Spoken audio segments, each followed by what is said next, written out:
नमस्कार साथियों। Corona virus की महामारी आने से पहले ही किसानों का बहुत बुरा हाल था। उनकी आमदनी और उनके फसल की जो बिक्री दर थी वो पहले से ही बहुत कम थी। अब जब कोरोना वायरस की महामारी आ गई, उससे जो लॉकडाउन लगाया गया उसमें ये किसानों का एक बहुत बड़ा हिस्सा जो है बहुत बुरी तरह से प्रभावित हुआ। इसमें अगर देखा जाए तो नाबार्ड के द्वारा 2016-17 में कराए गए सर्वेक्षण में ये पता लगा था कि साथियों जो किसान एक औसतन किसान की प्रति वर्ष जो आय है वो 8,931 रुपये है, जिसका भी 50% हिस्सा जो है वो अन्य तरीक़ों से आता है। साथियों ये तो उन किसानों की खुशनसीबी थी कि जब लॉकडाउन शुरू हुआ तो उस समय जो है रबी की फसल की कटाई जो शुरू होनी थी।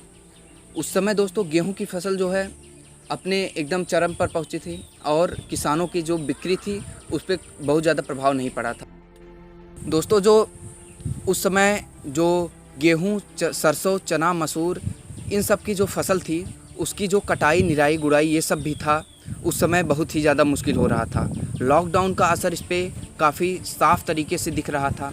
सरकार उस समय काफ़ी कड़े नियम लगाई थी। 31 मार्च को साथियों ICMR के जो गाइडलाइंस थी रबी की फसल के लिए वो कुछ इस प्रकार थी कि जो है उस समय जो मज़दूर थे वो सोशल डिस्टेंसिंग का पालन करके अपना कार्य कर सकते थे। साथियों उदाहरण के तौर पर आपको ये जान लेना चाहिए कि उस समय जो भिंडी के दाम थे वो 30 से 40 रुपए किलो थे लॉकडाउन के पहले। लॉकडाउन लग जाने के बाद दोस्तों किसानों से उसी जो वही भिंडी थी वो मंडियों में नहीं जा पा रही थी। ट्रांसपोर्टेशन के सभी साधन बंद थे, ना ही कोई साधन नहीं था। आपको जो उस समय की सब्जियां थी वो किसान मजबूर था बेचने के लिए सस्ते दामों पे। दूसरी तरफ देखा जाए तो दूध के दाम लॉकडाउन लगने के बाद 30 से 40 रुपए लीटर हो गए, और जबकि वहीं पर उससे पहले तो दूध के दाम वो 40 से 50 रुपए लीटर पे जा रहे थे।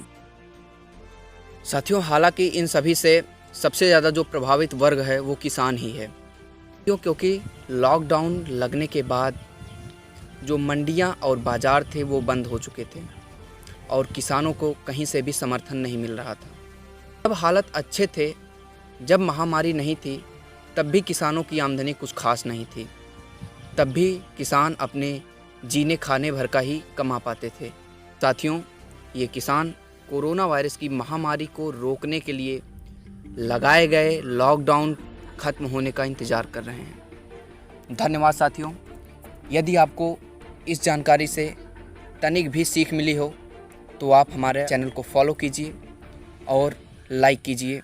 मिलते हैं हम आपको जल्द ही अगले वीडियो में।